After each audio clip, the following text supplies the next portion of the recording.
Hoopball podcast listeners, are you a fantasy expert and want to write or podcast for Hoopball? Do you have aspirations of covering a team? Are you a master of sales and want to earn some cash on the phones? Well, we've got good news. Hoopball's recruiting. If you think you have what it takes, hit us up at Hoopball Fantasy on Twitter or by emailing teamhoopball@hoop-ball.com. Again, that's at Hoopball Fantasy on Twitter or emailing teamhoopball@hoop-ball.com.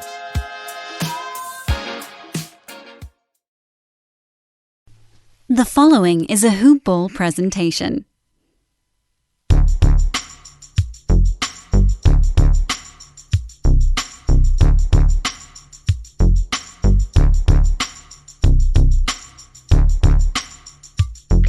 Hello, and welcome to the Hoopball DFS Today podcast.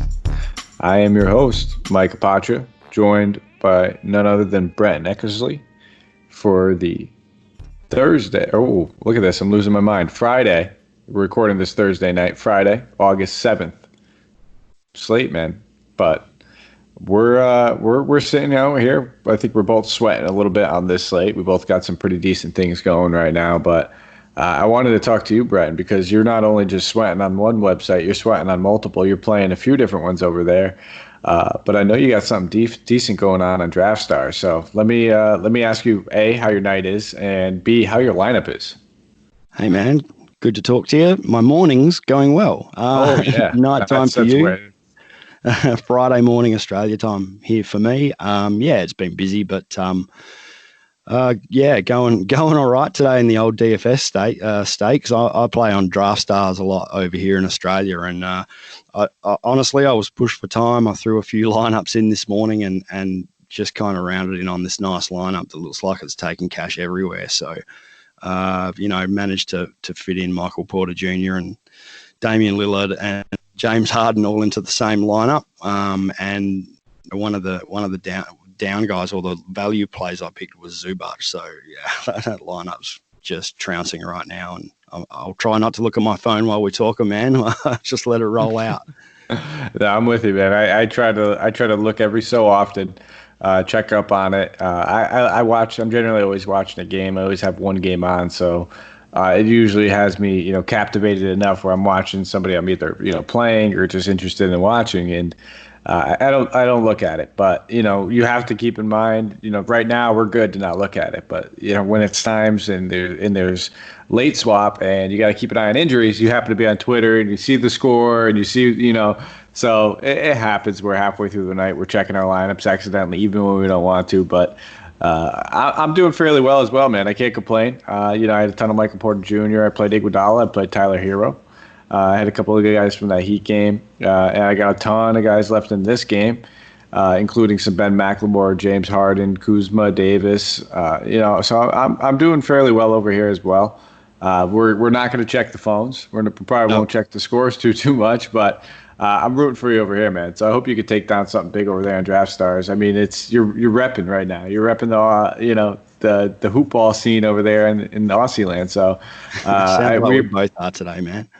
We appreciate that, though. So but we got a couple games to get to, man. One of which it looks like it's an absolute mess. I don't even know, how they have a spread released for it, but I don't even know how you can determine one with this kind of scenario. But we have the Utah Jazz going against the San Antonio Spurs. This is the lone standing showdown slate for this Friday morning. It's going to be a little bit of a doozy, needless to say. Too many rest spots to even mention, but we're going to have to go through them. So let's start with it. Utah Jazz are basically resting every single person in their starting lineup outside of Joe Ingles. Rudy Gobert, Donovan Mitchell, Mike Conley, Royce O'Neal are all out, on top of Bogdanovic still being out, obviously, because he had wrist surgery. So there's going to be a ton of value. There's going to be a ton of question marks. We're going to get into that in a minute.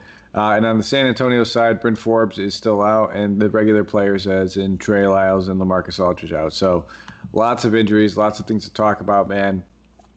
We have so much value, but we'll start, I guess, on the with why bury the elephant in the room? It's going to be the Utah Jazz. All these injuries. Where do we start? Are they injuries? They're just resting them and putting an injury tag on them? Yeah. I mean, yeah, man. They got the injury tag, but yeah, you're The absolutely injury right. tag, exactly. Yeah, look, I mentioned that I didn't have much time up my sleeve this morning, and this is why. I woke up and just went, whoa, no Mitchell, no Gobert, no Conley O'Neal. Okay, so I actually do a fair bit of research coming into these pods, and that all just went out the window. So I've had an interesting morning trying to dig back into this slate. But, like you said, it opens up heaps of value here, especially on this Utah Jazz team. We got to find value in these single game slates, and now we got plenty in front of us. So I want to start with Joe Ingles. You mentioned him.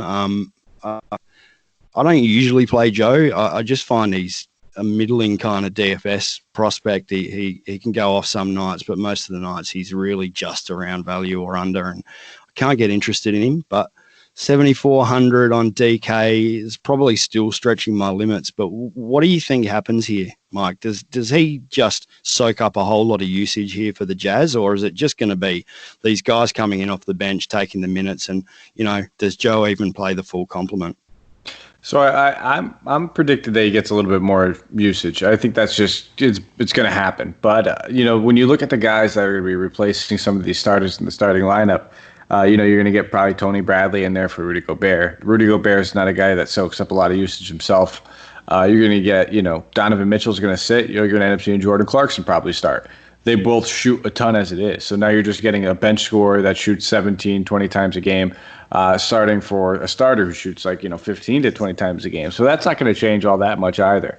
And then, you're looking at a guy like Mike Conley. Mike Conley's been playing excellent ball. He's been a little bit more aggressive. He just looks healthy. We'll probably see a guy like Emmanuel Mudiay start for him. And I don't expect Mudiay necessarily to draw the same kind of usage or anything like that as Conley. That's maybe the one spot that we see a little bit less. But a lot of these guys that are replacing the starters, those starters aren't the high usage guys anyway. And the one that is, we're seeing Clarkson come in, who leads the team in usage since the bubble started. So I'm expecting almost a similar workload. I expect maybe a few more shot attempts. He'll probably handle the ball a little bit more, just without Conley and Mitchell. But definitely in a great spot, just with all these guys out. But not that much where it's like we have to go throw him in our captain spot. It's not like it's a scenario like we're seeing tonight where Westbrook sitting, got to play Harden, or LeBron sitting, got to play AD. It's not one of those scenarios. Yeah, it's totally different to that. And you're right. Jordan Clarkson comes off the bench and starts as he's going to soak up a ton of usage here. Yeah, I was just thinking, Joe's, like you said, he's going to be handling the ball a lot more. He's probably going to be initiating offense, and the chance for assists to go up is definitely there. Mudiay, I saw this price at 1,400 on DK, and I was wondering if it was actually correct. Like, he's probably a chance to start, and even if he doesn't, that kind of value allows you to start pretty much whoever you want from the San Antonio Spurs team here, and just run it back with the real value guys off the bench for Utah. You mentioned Tony Bradley. He's definitely going to get the start here, firmly in play at 4,200. What about, now I'm going to butcher this name, I reckon. Is it Georges Niang? $1,800 in play for a value play. What do you think? Yeah, he's always been floating around. He's been on the team for about, I think it's been 3, maybe even 4 years at this point, but he's never really, stepped out of the role that he's in as almost last man on the roster type of player. He has some upside. He has some rebounding upside. He's more of like a stretch 3 or 4, but not somebody I'm necessarily gravitating towards. He would kind of be playing Joe Ingles' backup role. That would be his exact scenario. So it depends on if you think they're going to all of a sudden, maybe limit Joe Ingles because they rested everybody else. They only want to play him like maybe 25 minutes or so. Then we'd probably see Niang play some decent minutes. But, Ed Davis is going to securely back up Tony Bradley. I don't expect them to play those two guys alongside of each other. San Antonio's not going to play big. They're going to play Rudy Gay at the 4 or DeRozan at the 4. So they're not going to need to, necessarily go outside of, playing Niang and Ingles together so much. They could, but I just don't see it happening all that much. They have a lot of small guys on the wing that they can end up playing. Yeah, for sure. And it's going to be probably a case of pivoting between a few of these value guys. If you're going to throw multiple lineups at this thing, then you get a chance to, just pivot away from Moutier and play somebody else and, still pretty much load up on those San Antonio guys. So, plenty of value for Utah here. Yeah, and I think that's exactly what it comes down to. I mean, playing these low-priced guys, yeah, obviously they have a lower ceiling and maybe a lower upside. But if they outscore a guy that everybody else is paying up for, I mean, you can play the three guys that we talked about, or the three guys I have the most interest in, being like Clarkson, Ingles, and Bradley. You can play those guys and then play any single stud you want from San Antonio. Yeah. You can do that, but everybody's going to do that. And when it's a one-game slate, you need to really separate yourself. So it really depends on what kind of tournaments, or if you're playing cash, what game type you're playing. Because if you're playing cash, you could just roll out, basically as many studs as you want and feel confident. But if you're playing a tournament, you might want to try to separate yourself and leave some money on the board, even if it's like 1,000 or 2,000. That might be the better call. Yeah, no, and in all honesty, I love these single game matchups, and I love them for GPP. Even just the shorter slates. I mentioned to you off air that because of the time difference here in between Australia and the US, I'm basically getting to play fantasy for really the last 3 games of each slate, and that's about it at the moment. But I like that. I think it gives you less differential and less potential lineups to choose from, and I actually seem to do a lot better there. So, pivot these guys against each other. Take your main guys. Pick the ones that you believe are going to be odds on, cannot fail type of players, and then mix up your pivots around them and see if you can get some value off the board. Oh, I love it, man, because I think we're a perfect combo, because I can't stand showdown slates. I play them because I'm a degenerate and I need my action. But you know what? I just can't stand the fact that I'm going to have the same. I'm a GPP player. I hate sharing lineups. I hate having the same lineup. I hate all of that. And it just comes with the territory when you play these single game slates. There's nothing you can do about it. It's 5 to 10,000 people in one contest with one game. So. I'm good with that, man. I like the lower odds and the lower potential spots that can actually get played, and I feel really confident going into these short slates. I joke with a couple of my mates that I'm the short slate specialist over here, and I'll cash there a whole lot more than I'll cash when there's 8, 10 teams playing in previous times. All right. Well, you're gonna be our resident short game specialist over here at Hoop Yeah, Ball. man. And let's keep it moving. We're still on the short slate. So San Antonio, DeMar DeRozan, Derek White, Rudy Gay. We just talked about we could pretty much afford all these guys if we want to play them. But which one of those guys I guess stands out the most to you? I'm sure it's DeMar DeRozan, just because we can afford him. I guess you know what? We'll just he's a lock. Let's just be real with it. You have to play DeMar DeRozan, Derek White, or DeJounte Murray. I mean, those guys are always a toss-up. Is there one of those guys that you're gravitating more towards? Yeah, it's always Derek White for me. I just like we've talked about a couple of guys that burn us on the regular, and DeJounte is just one of those for me. Unfortunately, I just don't get him right. Derek White, 8,800 is high, but you're going to be able to afford him, so I'm going to be taking plenty of him here. Yeah, I was kind of leaning the same thing towards Derek White as well. It should be an easy backcourt to attack. You could really go with both these guys. I don't mind it. When you think about it, Emmanuel Mudiay and Jordan Clarkson, neither one of them are known for their defense. They're both actually terrible. So I wouldn't mind attacking them with both these guys, but either one, I prefer White, but absolutely either one. And then I guess we could talk about some of the other guys, the Perfo guys, Jakob Poeltl, Keldon Johnson, Lonnie Walker. Any one of those guys standing out to you? Not standing out, but like I mentioned before on these short slates or single games, you got to mix up. And if those Utah value plays don't get it done, then there's a chance to run it back, with some of these San Antonio value plays as well. Keldon Johnson, what did he hit? 20 points on Wednesday. That's a bit of a GPP flyer on the usual for me, but, he's worth it. Salary's up a little bit, but you can still have a look at him. Jakob Poeltl, more for cash still. He just doesn't seem to have it together yet. I'd probably rather play Drew Eubanks at 4,600 there. All right. I'm with you. I think Keldon Johnson wouldn't be a bad play. A little bit priced up. Same thing with Lonnie Walker. it's just one of those types of games where I wouldn't be surprised if we see these young guys play some decent minutes.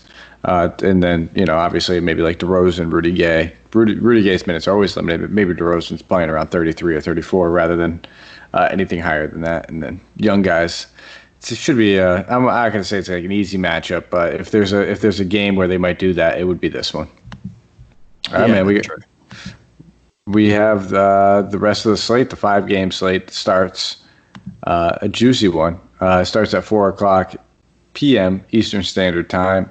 OKC going against the Memphis Grizzlies. As for a game total, we have a 224 over/under, and we have OKC being favored by 3.5 points. We'll start as far as injuries are concerned with this Oklahoma City team. Dennis Schroeder is still out. He's not expected to return. Doesn't know exactly when. Mike Muscala is still dealing with concussion symptoms. He won't play. And that's everything you probably need to know for OKC. And the Grizzlies, Jaren Jackson Jr., obviously he is still out. Won't be returning anytime soon with that meniscus tear, unfortunately. One of my favorite young players. And Tyus Jones, Justice Winslow still both out as well. So we'll start with this OKC team. Memphis, I mean, it looks like they're playing themselves out of it, but they still need to win every game. Every game is more important than the one previously. So OKC's pace-up spot. How are you looking at this team? Yeah, as you mentioned, pace-up spot against the Grizzlies. Schroeder out of the bubble. It's a strange one. Might just want to touch on where minutes go here. Lou Dort played 36 in that overtime game against the Nuggets, 36 minutes, sorry. Never really DFS relevant, though. Terrence Ferguson, I think he might be questionable in this one, and Abdul Nader might get an increase in minutes, but on Nader. Hamidou Diallo, he might be one guy that gets a bit of an extended run here with Schroeder out. 3,200 on DK. That's worth a look in some GPP lineups. What do you think happens with the Schroeder minutes here? I think, we kind of saw it in the last one. It really just got distributed, a little bit of the usage got distributed amongst, Shai Gilgeous, Chris Paul, Danilo Gallinari, most of the starters. And then, off the bench, I got an ESPN update, but that's not happening right now. Off the bench, Diallo, I can't get behind him. I just kind of look at him as such that one-sided type of guy, very, very scoring reliant. His rebounds have been up over the past few games, but not a guy that I gravitate towards. I just never can get into playing him. I'm not gonna knock you for playing him. I'm not gonna sit here and say he's a bad play. It's a pace-up spot. You should see anywhere between 15, 22 minutes, so it's a decent amount of minutes, but I can't get aboard of it. I'm still looking at mostly the starters for me. I'm not interested. This isn't a team where, Schroeder absorbs a ton of bench usage because he's worthy of it. It's not like he's one of those guys that necessarily, now that he's in the starting lineup, someone's got to score off the bench. We see that with the Clippers when Lou Williams is out, and they had like Reggie Jackson to step up and score off the bench because he's capable of handling that type of usage. OKC doesn't have another guy that can really do that. So there's no one that really stands out that's going to step up. I look at more of like the starters absorbing it. Yeah, that's where I'm probably looking more as well. Hey, I wasn't going to build my lineups around Diallo or anything like that. I was just kind of saying, there is a potential opportunity for some increase in minutes there, and that's a cheap salary. So, on slates where we got to look at some value, you got to search every corner. Absolutely, because if everyone was thinking about that low-owned guy, he wouldn't be low-owned. That's exactly right, man. But I think, you nailed it. It's starters getting the distribution of usage a little bit here. I always like Shea when he's out. So 6,800 potential value increase in usage. Sorry, he had a not a great one on Wednesday. I think he shot 3 of 11. But pace up spot as we mentioned. The last game out, I think the Grizz played the Pels, and Drew Holiday had a really solid line. So Gilgeous-Alexander's more of an offensive threat here, and there are guys in this slate around about the same price, like Shea's 6,800, Karis LeVert's 7,100. But if you wanted to maybe pivot away from Karis LeVert, if you're worried about ownership there, then Shea's not a bad option here. What do you think? I think Shea's a great option. I think Shea, Chris Paul, Danilo Gallinari, those three guys are on my radar. I think they're both in fantastic. All three of them are in fantastic matchups. Danilo's probably going to likely draw Brandon Clark as a start, and Brandon Clark's an excellent defender, especially for a rookie. But Danilo's savvy. He's been in the league for a long time. He knows how to pull those shaky moves. He knows how to pump fake. He's an excellent creator of his own shot. So, especially going against a rookie defender, he should be able to have his way and do what he wants with them. I wouldn't be surprised if he could beat him off the dribble at this point too. Still in his stage in his career, but and then Shea. Shea's a great price tag, 6,800. I think he's averaged about 36 DK points against Memphis this season. And Chris Paul, he's priced accordingly at this point. He's over 8K. He should have been. He's 8,100. Still an up-paced matchup. I don't mind him. But we're going to talk about a few point guards on the slate that are, probably worth talking about. So I just don't know if I'm going to go there just yet. Yeah, for sure. I think Chris Paul comes up a number of times later on where for me anyway, where some of the higher price point guards, it may actually be worth pivoting and paying a little less down to Chris Paul or, that type of thing. So look, Chris Paul's definitely in play. Pace up, Grizzlies defense. Yeah, well, I think we can fire him up, but I think Shea's the better value at 6,800. I agree. Let's keep it moving. Memphis Grizzlies. So, John Morant, 8,500, man. He's priced up. They're paying for those minutes at this point. Can you play him at that price? I don't even have him listed here at that price. No. Can't do it. Not against the Thunder, man. No, Chris Paul defense, 8,500. I'm with you. Way too much. And I mean, the main other players, Dylan Brooks is coming off a massive game. Do you think he could do it twice again? And then I guess, is there anybody else that you're looking at? Jonas is in a decent spot. I don't usually target too many centers going against Steven Adams. But you gotta wonder now that JJJ is gone and they need a big to match up with him. He should be looking at possibly 30 minutes. For Jonas? Yes. Yeah, I've got him listed here as a maybe, like more of a cash play, to be honest. I think Adams is going to, pretty much cap his upside. So there's also some other center eligible players that I'd rather look at than Valanciunas here. Who else did you mention there? Dylan Brooks. Dylan Brooks. So Dylan kills me. I struggle to play him, but he's definitely shooting well. What's his salary? Dylan Brooks he's what is he? 5,400 on DK right now. That's worth a shot, man. He's putting in buckets at the moment. He's never been shy at shooting. Matchups, okay, maybe. I've probably got better value elsewhere. What about Brandon Clark himself here? 4,900. He's going to get a full allotment of minutes with Triple J out. What do you think of a play here against a pretty good defensive team in the Thunder, though? Yeah, so I'm not entirely convinced that he gets a full complement of minutes. Okay. He played 27 in the last one against Utah, and it was a situation where he was chalk. I think me and Santino did a pod together, and I was a little worried about that exact chalk spot just because we know that they run Joe Ingles at the 4, and they can get away with playing Kyle Anderson on him. They can do the same thing in this sort of game with Danilo Gallinari. Danilo Gallinari is bigger than Joe Ingles. I think he's 6'10", 6'11", but he's plays the same type of game, outside kind of game. Can get his shot up. Plays off a dribble pretty often too. So I'm not exactly convinced that he's going to go out there and play 30 plus minutes like we're hoping. Brandon Clark's an excellent player. He's still a great price tag at 49, but he didn't really get to see that boost because he had a little bit of a rough game. So there's still plenty of upside there. And even in 25 or 26 minutes, he can get hits. Don't get me wrong. But I'm not going to go overboard. I think he was extreme chalk. He was like 60, almost 70% owned in some of the lineups I was playing, or some of the contests I was playing. And, the day that we found out Jaren Jackson Jr. got hurt, I would probably, if that's the case, I'd probably have him in maybe 20, 25% of my lineups. I think I'm going to definitely have some shares, but I'm not going to go overboard. And that's the question I had here. Is he the ownership is going to be right up there? Is he a must own to keep up with the pack? Probably not against the Thunder. So he's probably more of a fade. Yeah, and some people, I play multiple lineups generally in GPPs where I'm maxing out the 20 entry max, and if I'm playing 20 lineups, I probably will have them in about 5, maybe even 6. That still gives me 14 other ones to play with, so that's kind of the way I'm looking at him. I don't think if you're playing maybe 1 or 2, maybe even 3, you could fade him. It warrants it. If you're playing mass entries, even if you're doing the 150s, there's no way I think you can go complete fade on them. Maybe you want to go under the field, which is perfectly okay. And if that's the case, the pivot, like I said last time, might be a guy like Kyle Anderson. He's probably the guy that would end up playing the 4. But there's also other guys that we'll get to later in the game. You don't necessarily need to pivot on the same team. You could pivot at a similar price tag or the same position as well. Yeah, exactly. All right, man. Next game, or do you have anything else over here on Memphis?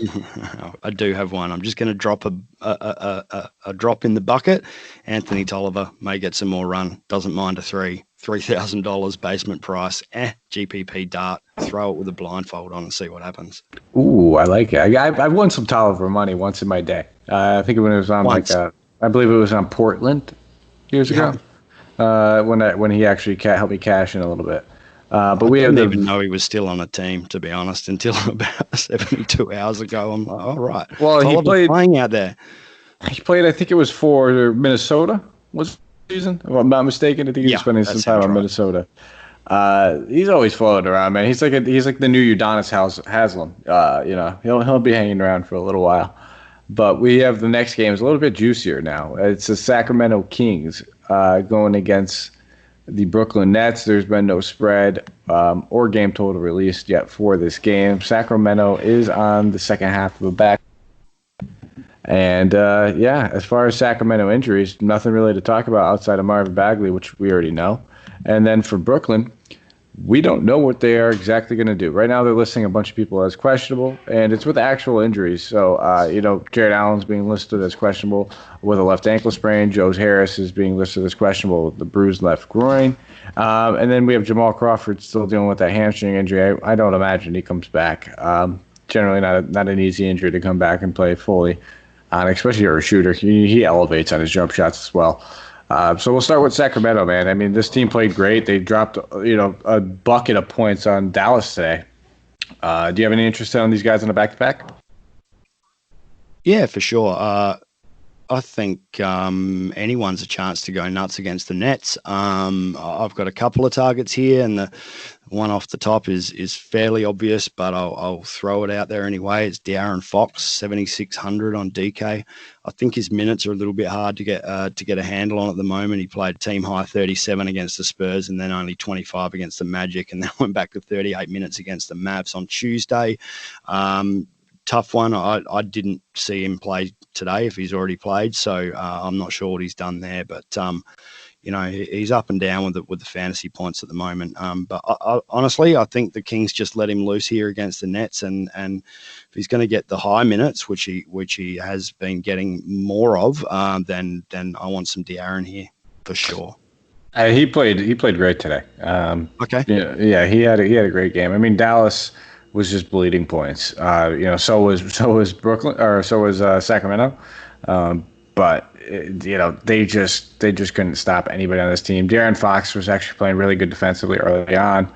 As the game went on, he kind of wore down, got a little bit more tired, and that's the only thing that worries me on the back-to-back is that you kind of saw him, lower his gears towards the end of the game a little bit. But he's still a great price tag. 7,600 is right where he should be. It's a fantastic matchup. It's an up-paced matchup. He's going against little to no defense. So I'm not going to sit here and say I don't like him. I still think he's a fantastic play. I guess the next couple of guys that we have, probably I think next man's up would be Bogdanovic and Roshawn Holmes. You playing either one of them? You nailed the two that I was looking at as well. I've got Bielitsa listed down here as a cash play. That's just but really based on the price tag and the fact that he has a decent floor, even though he's not playing that well. But Roshawn Holmes, really good pivot away from Bielitsa, and definitely more of a GPP play. So I think he's going to play high minutes here against Allen. If Allen plays, they're both athletic guys, and I'll just target the Nets front court defense whenever I can. So for me, between those two, it's Bjelica and Katz and Holmes in GPP. What do you think? Oh, give me some Holmes. We saw him play 32 minutes tonight. So yeah, right. That, see, I haven't seen this one, so that's info I don't have. But that's good to know. He's going to play 30-plus minutes. I am good to go with him. That's the only thing that's been holding me back. He's literally the best player on their team, probably. Maybe Darren Fox, arguably, but it's pretty close. Roshawn Holmes really stepped up this season early on, and until he got hurt, he was dominating. So give this guy 30-plus minutes. We already know Brooklyn is one of the worst teams against opposing centers. I think he's in a smash spot, and I think he's going to, after the minutes that we've seen, I think he's not going to be necessarily chalky, but people are going to be hip to it. It's not like it's a secret. So the minutes coming back, that's great. What was the production like in this game that I've unfortunately not been able to catch? No, then production, I can't remember off the top of my head. Give me just 1 second. I was actually. Sorry, man, I put you on the spot there. No. Hey, listen. I should be a veteran in the game at this point and have that pulled up if I'm going to be talking about Roshawn Holmes. Dude, we've done. This is what our fourth pod, I think, maybe our third. I thought you were doing this all off the top of your head, Mike. I thought you had every NBA stat just listed in that brain of yours. Are you looking things up? What's going on? Unfortunately, I have to once in a blue moon.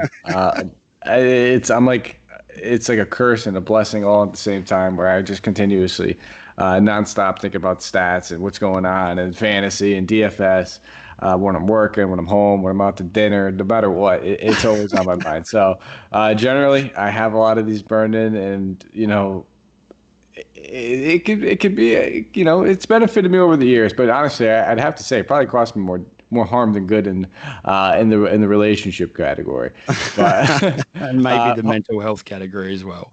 And all that stalling, I finally got it up. He didn't play well with the minutes. Okay. It was 8 points, 2 of 6 shooting, 5 rebounds, only 2 steals. He was plus 19 though, and a plus minus. So I'm still not worried about it. All I care about are those minutes. And if he's going to play 32 minutes, I'm not worried about this bad game. Hope other people look at it and say, don't play it.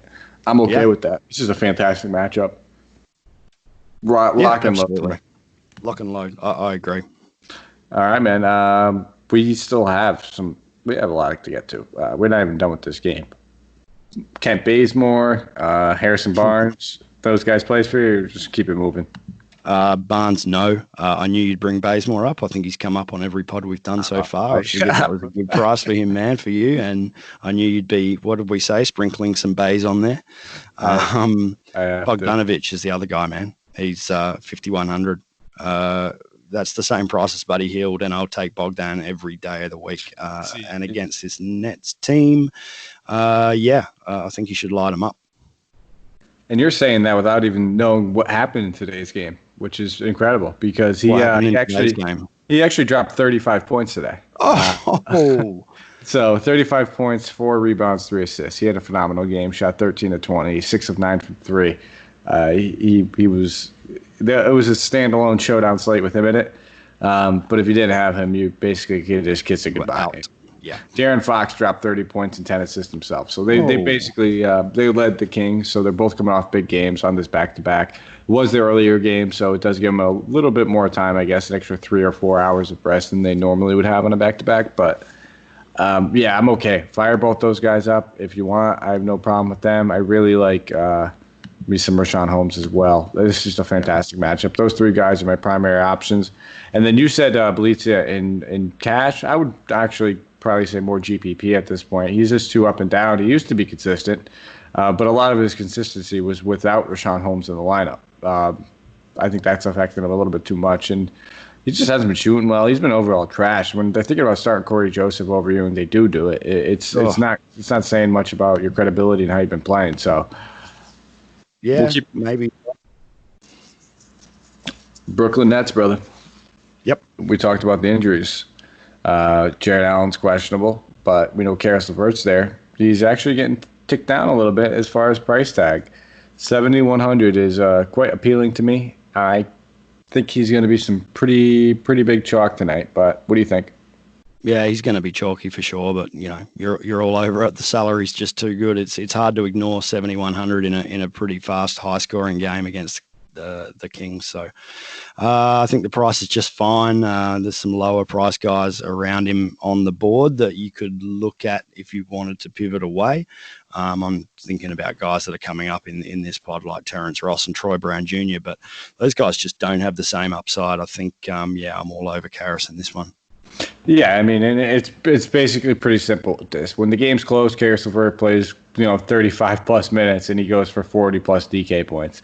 If it's a blowout, he doesn't play more than 30, and you're looking at about 30 DK points. It's just the way it works. He got blown out by Boston, they got blown out by Orlando, kept it close with Washington, and it was a great game. So I'm all over Karis LeVert. The price dip, I think that's just way too cheap for him. I think the matchup's great. I love targeting shooting guards going against the Kings. I mention that all the time. So yeah, I'll be all over him, especially if a guy like Joe Harris is out. And, they have other guys that can play. But if Garrett Temple, Chioza, Cabro, these guys are not going to shoot as much with LeVert in the lineup. It's different than when they have Joe Harris and,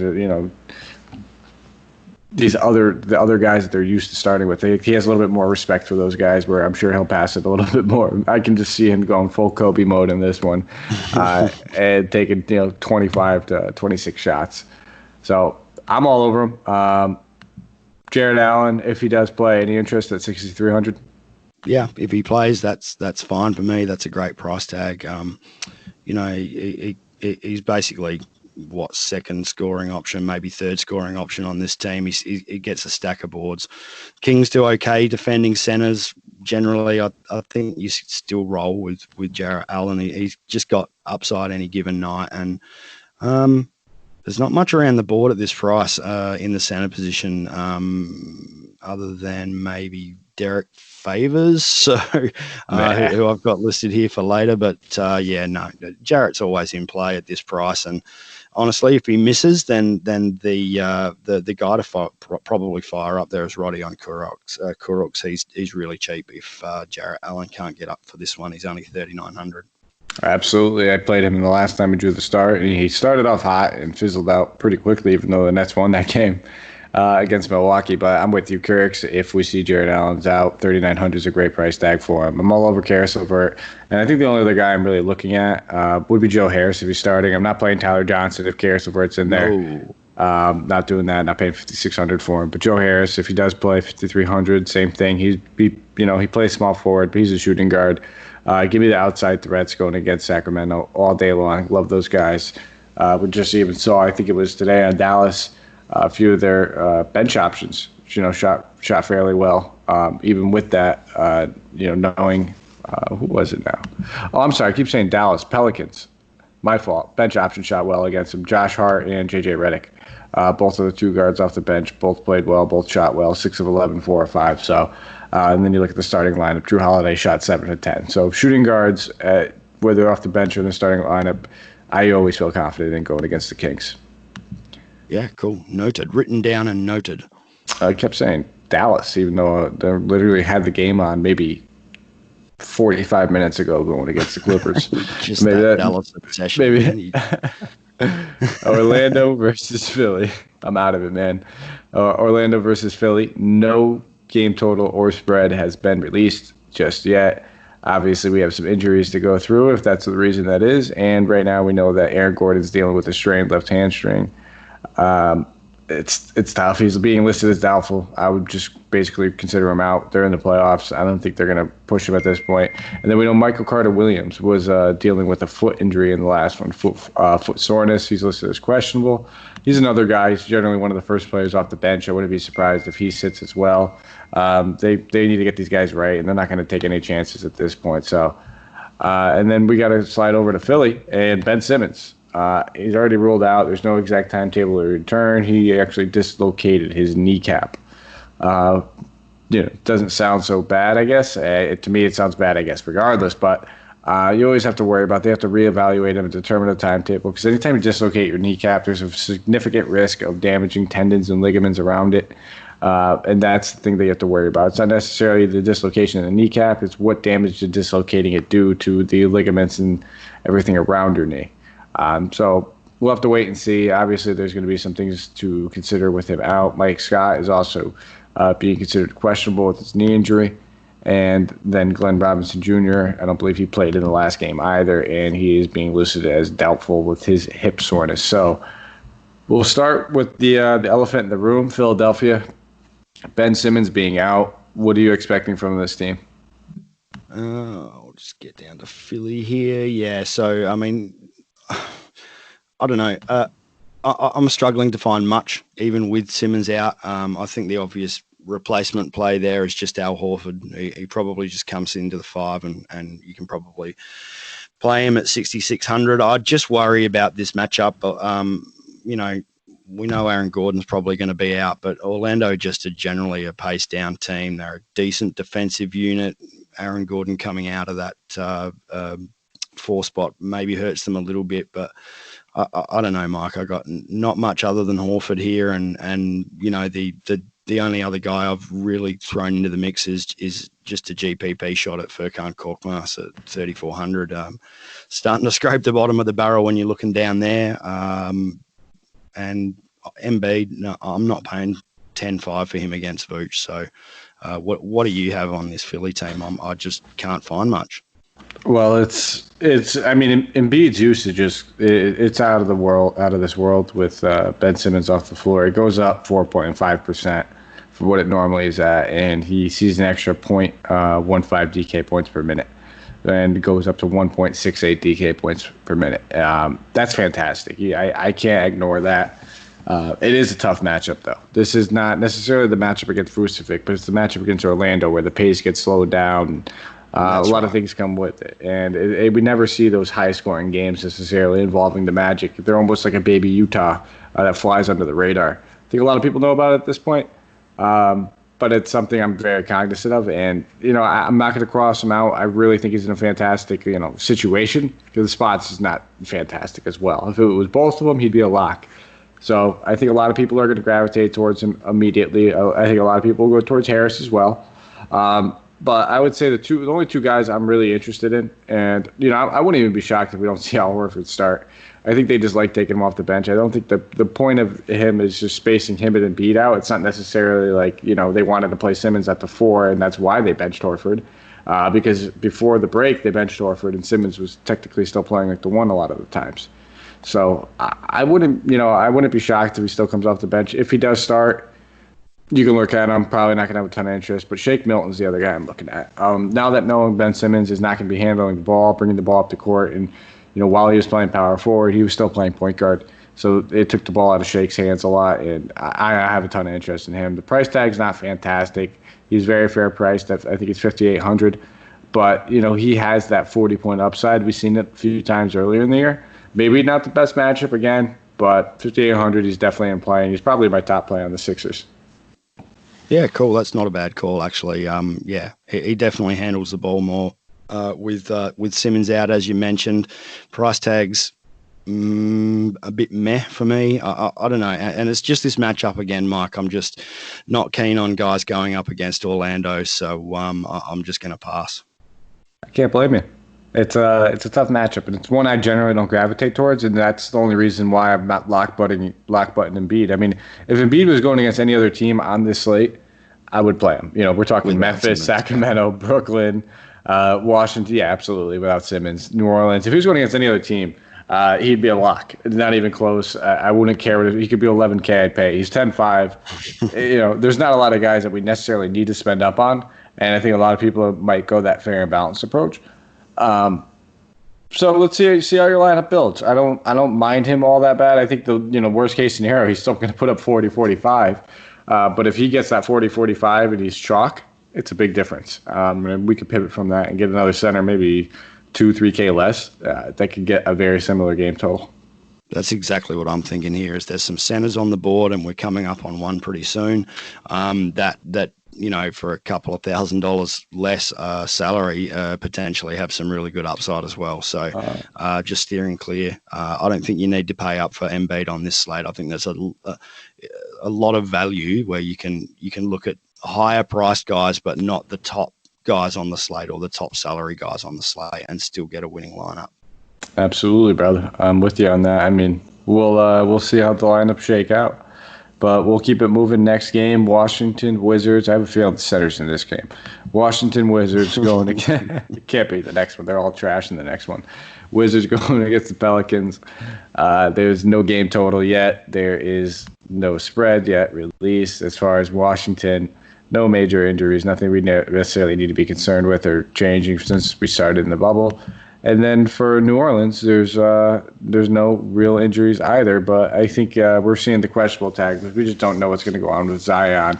Knowing it's back-to-back. So that's the real issue there, and it's not necessarily showing yet. So we'll have to monitor that news. I wouldn't be shocked if he sits. He's definitely going to be limited. He's probably not somebody as great of a matchup as this is. I'm worried about him on the back-to-back. So I guess we could just start with the Pelicans. I'm already talking about Zion enough. You worried about him at this price tag in this matchup, knowing it's a back-to-back? I haven't played him at all once since the bubble restarted, and that's just a minutes thing. Now just to catch up here, the Pels played the Kings today. This is the game that I've missed where Bogdan and Darren both went crazy. Yes. So Pels lost. Are they basically done for the playoff race? It was 125 to 140. It's not looking good for them. Oh dear. Okay. But the Grizzlies have been choking hard. Blazers have been playing well, and they're kind of creeping up. And they're the one team that looks like they're going to get in there as well. So still a couple games left. Yeah, that's it. We probably still get another game at the Pels playing hard, just in case the other games go their way and they're still in with a shot. Does that sound about right? That's about right. Yeah. Cool. Now, I mean, if Zion sits, obviously we know the major players. He was out for some time, but we'll talk between Ingram, Drew Holiday, Lonzo. Any of those guys on your radar? 2 out of the 3 are. Drew's probably priced a little bit high. Against the Wizards, yep, anything can happen, but 9,300 for Drew Holiday. I think there's just better value elsewhere. We've already talked about Chris Paul. We've talked about Darren Fox, and these guys come in significantly cheaper with pretty much the same kind of upside as Drew, so I'm leaving him out here.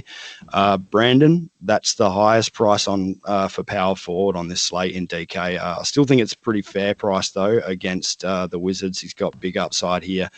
I'm kind of banking here on the Pels still playing hard, I guess.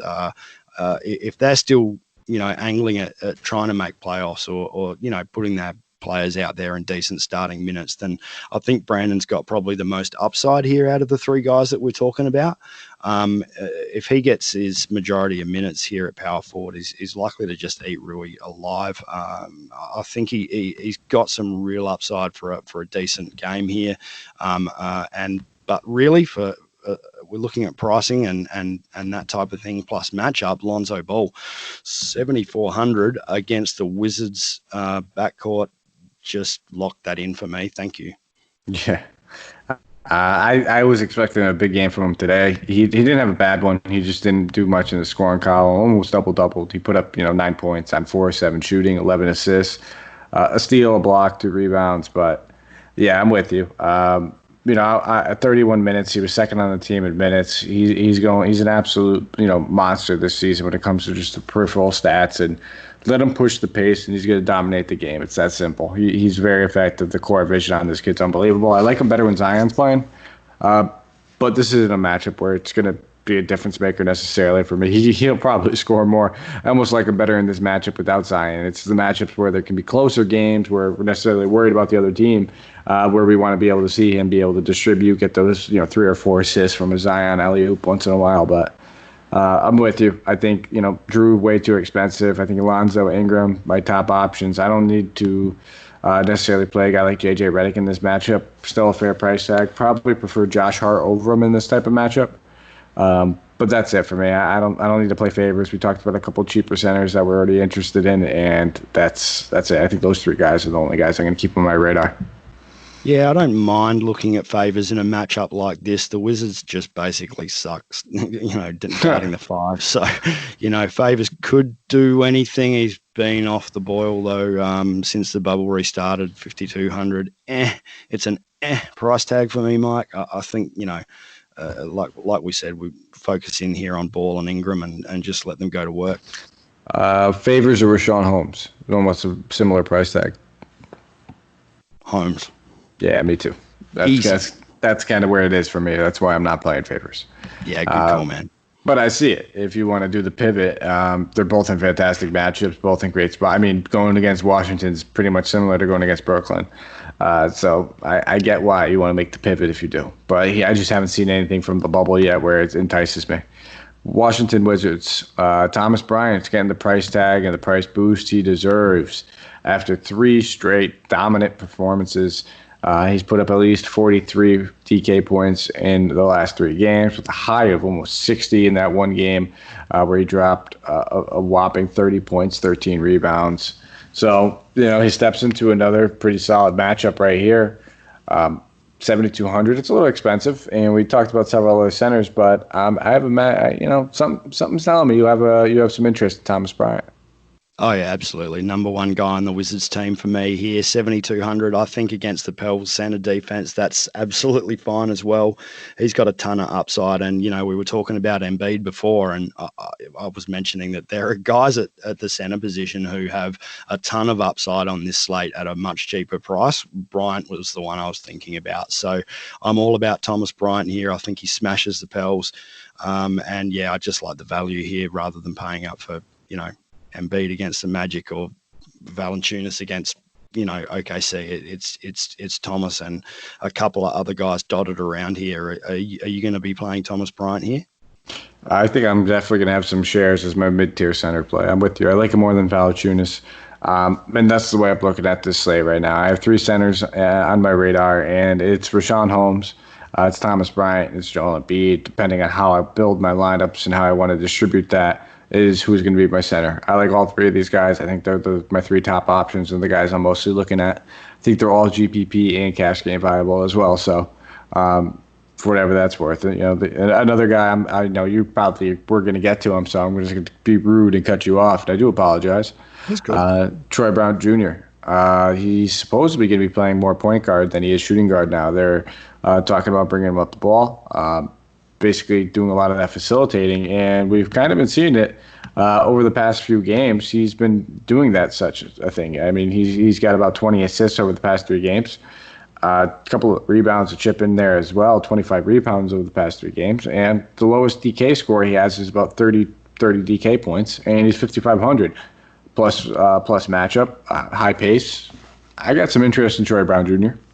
Tick, tick, tick. He's the next guy on my list. Absolutely. He's got to, if he's, bringing the ball up, as you mentioned, he's got to deal with some decent defense in Lonzo Ball and Drew Holiday, but 5,500, what did you say? Lowest DK points in the last 3 of 30. Well, that's value straight away. This is a fast game. I think he's absolutely in play, and I'll be using him quite a bit. Yeah, and I'm probably gonna. I don't mind Hachimura. I think his salary started to dip when it was up in that 7K range. We couldn't touch it. 5,900. I like this matchup for him. I think it's going to be great for Ingram. I think it's going to be just as equally as good for Hachimura, though. So both those guys very much in play. All 3 of those guys are the only ones I'm looking at. Napier's going to have a big game one of these games. I'm tired of wasting my money on guessing when that is going to be. But one of these games, he's going to end up playing solid. I mean, he could still play alongside. Like, if they're going to start Troy Brown Jr., it makes more sense to play a guy like, Napier alongside of him as opposed to Ish Smith. So I wouldn't be shocked if we end up seeing that starting lineup eventually, maybe the last game or 2 of the bubble. I know Brooks said that he wanted to use these last few games for Troy Brown to facilitate and play point. And Ish Smith is not a better 2 guard. He is not a better off-ball player. He's a non-ball player. Napier can play off-ball. He can play shooting guard. So don't be shocked if that ends up happening. And one of these times, that shot's going to fall for him. He's going to have a big game. Don't know when it's going to be. Might be this matchup if he starts, but it's going to take him being inserted into the starting lineup for me to have any more faith in him. Yeah, and that's the problem there. Unfortunately, it's Ish Smith getting a stack of minutes over the top, which I think we probably thought was going to happen the other way around. You mentioned Rui, 5,900 is a decent price against the Pels for sure. And if you want to pivot away from some of the other guys like Brandon Clark or other guys around this power forward point, then I think Rui against the Pels is a pretty good spot. Absolutely, man. And that's the thing. It's like the pivot plays and the options that we have off of the, the quote unquote chalk plays are in equally great spots. So it's one of those situations where don't be afraid to pivot once in a while. Not telling you to go out there and do it necessarily, and be careful, not in your cash games. Do what you want in your cash games. But this is one of the scenarios where I'm more inclined to pivot. I think off of some of the general chalk plays. I already gave my sentiments on Brandon Clark. As much as I do love him as a player, it's another, I think, matchup that might cause him some problems in the minutes category. So final game of the night, and luckily we do have a spread in the total. It's not the highest one on the slate by any means. In fact, it is most likely the lowest one. We have to wait on a couple other ones, but maybe your Philly or Orlando is actually it could be lower. But 218.5, Boston versus Toronto, -3 going to Toronto. So we have the Celtics. Kemba Walker rested in the last game. It was back-to-back for him, so I expect him back. He probably should still have his minutes limited, and that's really the only injury we need to worry about for the Celtics. As far as Toronto is concerned, no one's hurt. We just have the regular guys to talk about, man. No injuries, but we have, I think we have some juice in the final game. I mean, this is probably potentially, it could be a matchup that we see during the Eastern Conference in the playoffs. But Celtics, Jason Tatum, under 8K, Gordon Hayward, Jaylen Brown, they're always floating around that high 6, 9, 7 range. And Marcus Smart. I mean, these guys really, their price tags haven't really fluctuated all throughout the bubble, but are you playing any of them against Toronto's defense? Not really. Probably, if anyone, I'm playing Jason Tatum. 7,900 is always good for Jason Tatum. I got to watch a couple of the last Raptors games, and man, these guys are so good on the defensive end as a unit. They just move everywhere. They cover all the spots. It's tough to get shots off against this team. They're really well drilled. And I've got some concerns against the Celtics coming up against this defensive lineup. I mean, any of them can go off on their night. I'm just worried about the matchup. I think anyone I'm taking out of this lot in this matchup, it's Tatum, but that's about it. Just to want to add something in here, we've pretty much got these two teams locked into their standings. So just be aware and agile with what may go on before this game actually drops. We haven't heard anything yet as far as I know, but the Celtics aren't going to really move from 3rd. The Raptors won't move from 2, so there could be some rest coming here. It's just something to keep an eye on. Yeah, and I mean, as far as Boston's concerned, it's not an easy cakewalk matchup or anything. I mean, every single player is going to have a tough, difficult matchup. We're going to see Tatum with Siakam on him most likely. We're going to see OG guarding either Jaylen Brown or Gordon Hayward. So, those two guys are going to have pretty tough matchups. Kemba Walker, we're not playing him at 6K wise on a minutes limit. And then Marcus Smart, 6,500 is not the easiest price to pay when Kemba Walker's actually playing a couple minutes. Daniel Tice, going against the combination of Gasol and Ibaka. I really don't have any interest in any of these Celtics guys. I don't see myself ending up with any single one of them, to be honest. But pretty much the same for me, Mike. All right.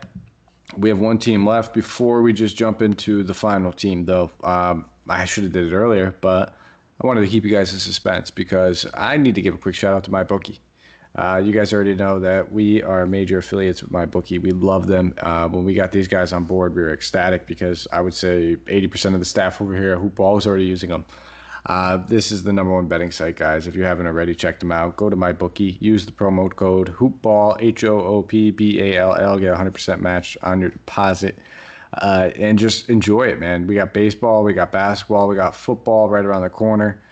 We have everything that is readily available, whether it's a parlay, whether it's just you want to get a little bit of action. It could be a $5 wager, it could be a $10, could be $1,000. Whatever your type of playing is, it's a little bit sweeter when you have a little bit of action in it, and use that action over there at MyBookie. So go visit MyBookie, and you could thank us later. Promo code HoopBall. The last team, Toronto Raptors. We just talked about how it's not, the Celtics are going to have a difficult matchup. Their defense is, pretty stout as well. They do have some weaknesses, but, if you're looking to target those weaknesses over here on the Toronto side, where are you looking to do it?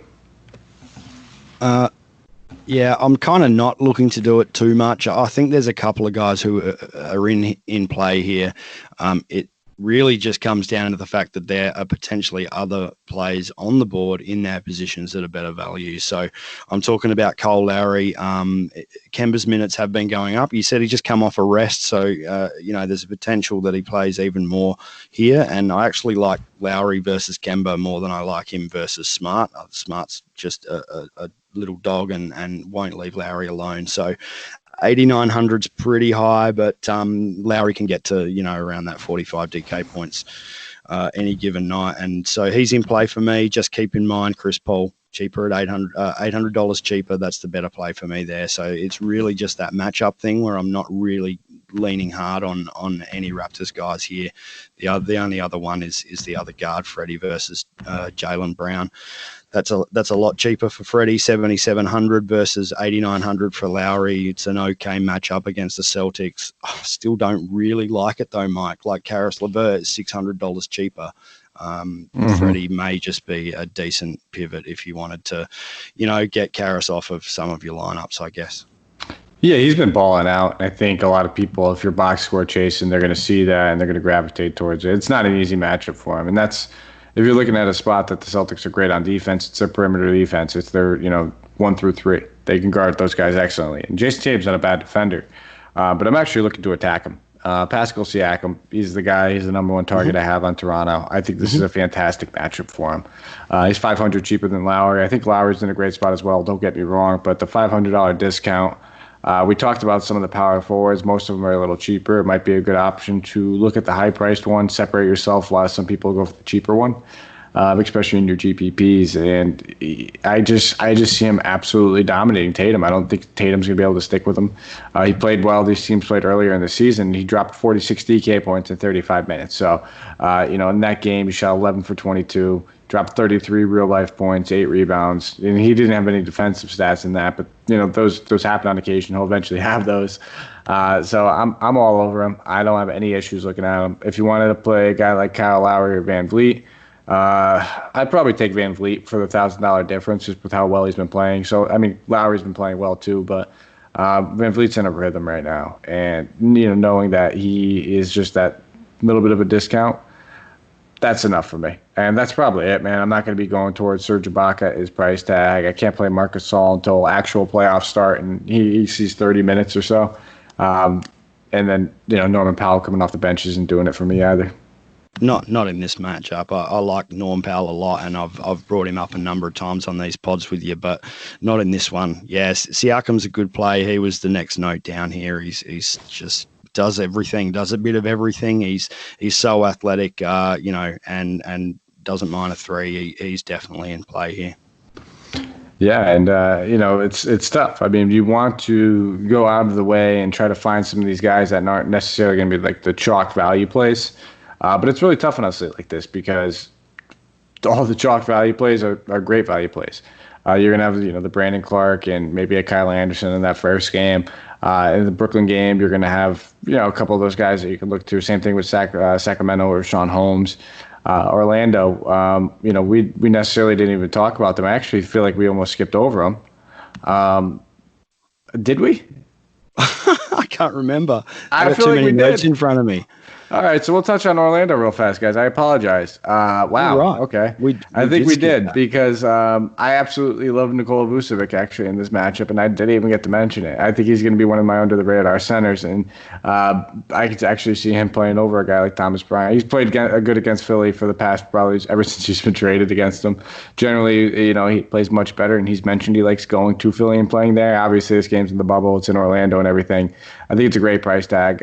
Without Aaron Gordon, without Jonathan Isaac, rebounds will be a plenty for him. I have no issues with playing Vucevic at 7,800.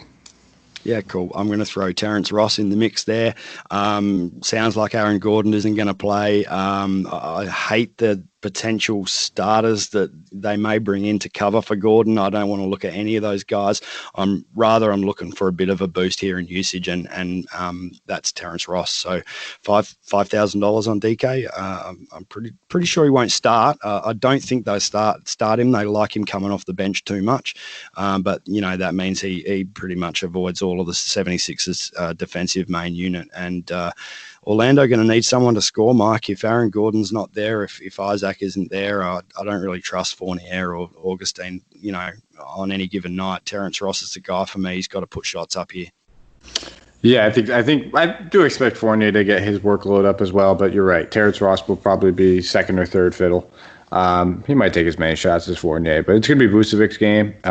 Then those two guys, wouldn't be surprised to see Augustine be a little bit more aggressive, but it's not like, James Enos, Ken Burch.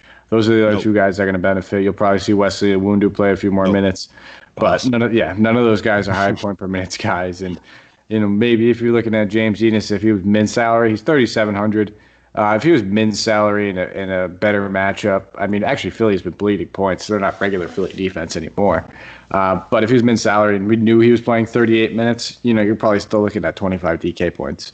It's still not going to be like an overwhelming game. You can maybe trust him in cash games, maybe something like that, but you can't trust him in tournaments. So he's going to actually bring back, incredible value on that return. So that's all I got, man. I think that's the 6 games. Unless we missed any other teams. Oh, fuck, man. That's all right. I can't believe we were right over it. Neither one of us even noticed, too. So I was going to blame myself, but you didn't notice either, so I feel a little bit better. Either, man. It's okay. It's all right, man. It happens. It's early in the morning where you are. It's late at night where I am. We'll blame it on that. No worries. But if you guys have a minute, go give us a follow on Twitter. You can find me at Mike Apotria, MikeApotria. Brett, why don't you let the good people know where they can find you? Yeah, you can find me on Twitter at Terrain72. So that's TERRAIN 72. Absolutely. Go give my man Brett a follow, especially you guys over there in Australia. You have a pro over here at Hoopball playing some draft stars. So if you guys need a hand, you need any advice, questions on your lineup, whatever it may be, you have our resident right here ready to help you guys. So go give him a follow. Oh, man, I just picked up my phone, man. I'm still doing okay. So. Oh, wow. See, I didn't even look. Don't even tell me what's going on. I'm left myself in the dark. But that's all we have for you guys. We'll be back tomorrow. I believe it'll be Santino and is it Steve, I believe. Santino and Steve will be on tomorrow. Breaking down that Friday slate. I get to take the night off. I'm looking forward to it, man. I'm going out to dinner. It's going to be a good one. Yeah. Yeah, it's been a little bit of a wonky over here, but I go on an outdoor patio or something. Haven't done that very often since everything has started. Looking forward to getting out a little bit, but everybody, yeah, you know what I mean? It is what it is right now. I think as long as be conscious, be safe. That's all that matters. I hope everybody else is out there being safe, and if you guys have any sort of questions, hit us up. We are readily available at all times. You can check us out on our forums as well. But we will be back tomorrow. Again, it'll be Santino. It'll be Steve breaking down the Saturday card for you guys. That's all we have for you over here at Hoopball. Thank you for listening, guys. Take care.